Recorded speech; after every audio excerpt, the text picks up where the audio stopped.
Hello, Chillify channel owner, I'm ready. I divorced because of my mother-in-law. In front of everyone in the family, my mother-in-law unhesitatingly handed over all my expensive dowry jewelry to my brother-in-law's girlfriend. Vivian is a sensible girl. She won't mind such trivial things. I silently nodded, then turned and walked straight to the lawyer's office to file for divorce. Ethan, my husband, quickly stopped me. Vivian, don't make a scene. My mother has always been like this. It's okay. No, it's not. I have my own personality too. I shook his hand off and said coldly, let's divorce.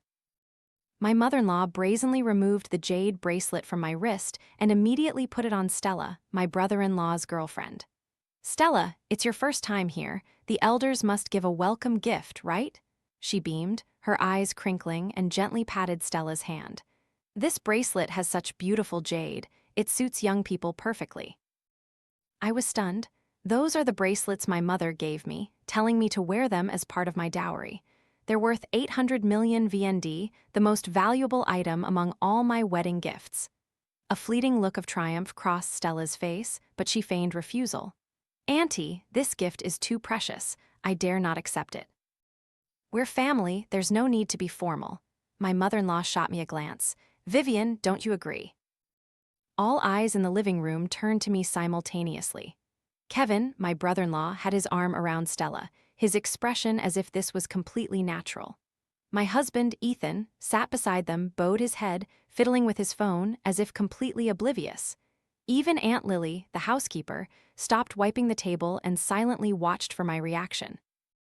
I took a deep breath, smiled, and nodded. Of course, we're family, there's no need to be calculating. My mother-in-law clapped her hands, satisfied. That's more like it. Vivian is the most understanding one. Stella looked shy, lowering her head to admire the bracelet. Auntie, this bracelet is truly beautiful. I love it. If you like it, that's what matters. Come visit often from now on. I stood up and went into the kitchen to pour water, my fingers trembling slightly. Those were the bracelets my mother had personally put on me before she passed away.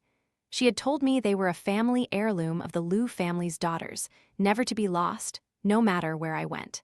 Yet now they sparkled on someone else's wrist. Aren't you upset, sister-in-law? Stella followed me into the kitchen, her voice sweet as honey. Mother says you're very generous, so you certainly won't mind such small matters, right? Small matters. 800 million VND, and she calls it small matters. Of course, I'm not angry. I looked her straight in the eye, my voice calm. After all, it's my mother-in-law's goodwill. A flicker of disappointment crossed Stella's eyes, perhaps because she didn't see me as angry as she had expected, which left her feeling somewhat bored. At dinner, my mother-in-law started another act. Kevin, when are you and Stella planning to get married? Kevin tightly embraced Stella's waist. Mother, we want to enjoy a few more years of freedom. We don't want to rush into marriage. Nonsense, my mother-in-law tapped her hand on the table. You're 28 already, you should start thinking about settling down. She turned to Stella. What do you think, Stella? Stella acted demure. I'll follow Kevin's lead, Auntie. Then it's settled. Tomorrow I'll go check for an auspicious date. You two should organize it soon. Don't worry about the money, I'll take care of everything. My hand, which was reaching for food, froze. Where would the money for Kevin's wedding come from? All the family's finances were managed by Ethan, but his salary card was in my possession. My mother-in-law's words were clearly implying something. Kevin's wedding must be grand. Ethan finally looked up and forced a smile. Don't worry, Mother, I'll handle the money. That's good. My mother-in-law nodded, satisfied. Vivian, you've been married into our family for a while now. You should learn how to manage household affairs. You should pay more attention to Kevin's wedding. Manage? I had been a daughter-in-law in the Sue family for 3 years, yet I had never had the chance to be in charge of anything. From big things like house renovations to small things like grocery shopping and cooking, everything was decided by my mother-in-law. Living in this house, besides contributing money, I had no say in any decisions. Yes, Mother, I still replied with a smile. After dinner, Ethan pulled me into the room. Vivian, don't take it to heart, my mother is just like that. He put his arm around my waist, comforting me. About the bracelet, I'll buy you a prettier one to compensate. No need, I pushed him away. After all, it was Mother's idea. I don't have any opinion. Ethan froze for a moment. Are you really not angry? What good would anger do? I looked him straight in the eye, my voice even. For the past 3 years, such things have happened countless times. My makeup was borrowed by Stella and disappeared without a trace, and my mother-in-law said that daughters-in-law should be generous. My designer handbag was taken by my brother-in-law to give to someone else, and my mother-in-law said that the bond between siblings is what's truly precious. My jewelry was given away, passed around, and my mother-in-law said doing so shows our family's class and heritage. Every time something like this happened, I chose to silently endure. Because Ethan would comfort me, promising me that there wouldn't be a next time. But time and again, that last time never happened. Vivian, Ethan looked a bit flustered. I know you've suffered many grievances these past few years, but Kevin is my brother, and it's understandable that Mother is a little biased. Once he gets married, things will be better. Really? I turned to look at him. And what after he gets married?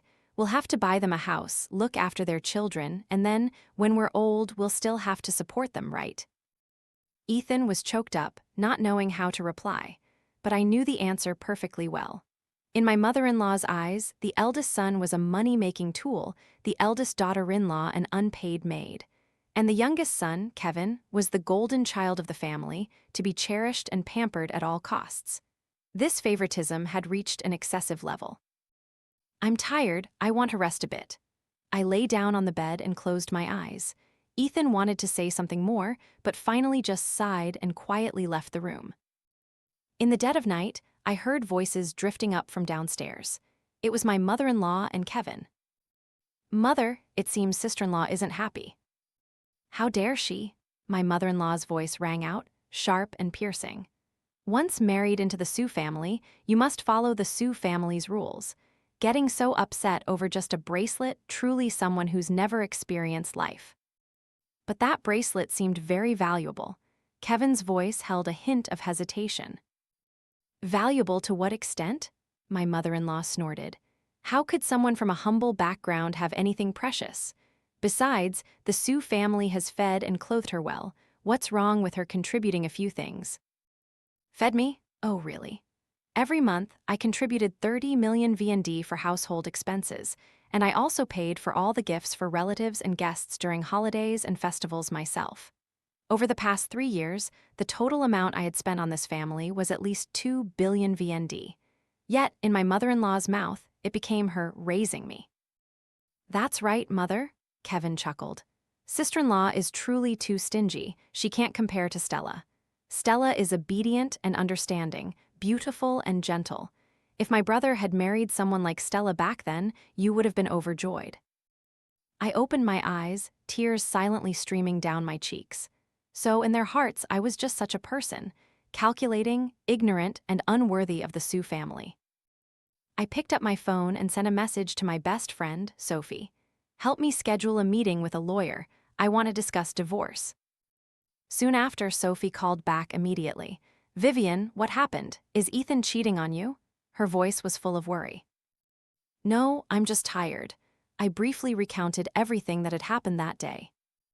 After listening, Sophie was so angry she cursed over the phone. That old witch, she's gone too far. Vivian, you've endured it for 3 years. It's time to live for yourself. Yes, I understand. I looked out at the night beyond the window, my voice calm. Help me schedule a meeting with the lawyer for tomorrow morning. I want to settle everything quickly. Okay, I'll contact him right away. Sophie hesitated for a moment. Vivian, have you thought it through?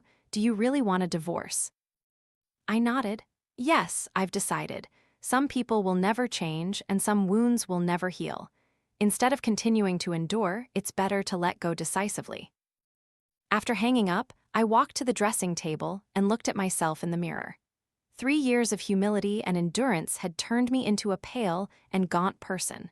The once radiant and confident Vivian Liu had long disappeared.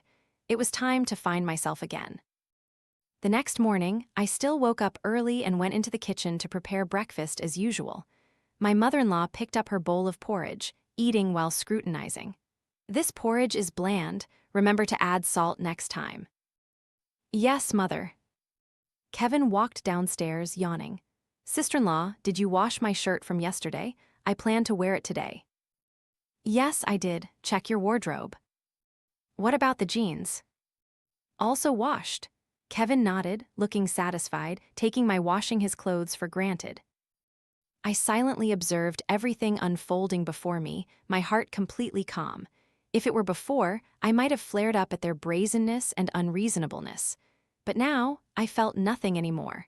After all, everything was coming to an end. Oh, right, Vivian. My mother-in-law put down her bowl as if suddenly remembering.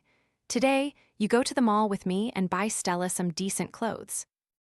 Which money are you planning to use to buy them? I asked. My mother-in-law looked surprised, pausing slightly, perhaps not expecting me to ask that. Before now, I had never asked, I would just automatically pay. Of course, we'll use the family money, she replied, her voice full.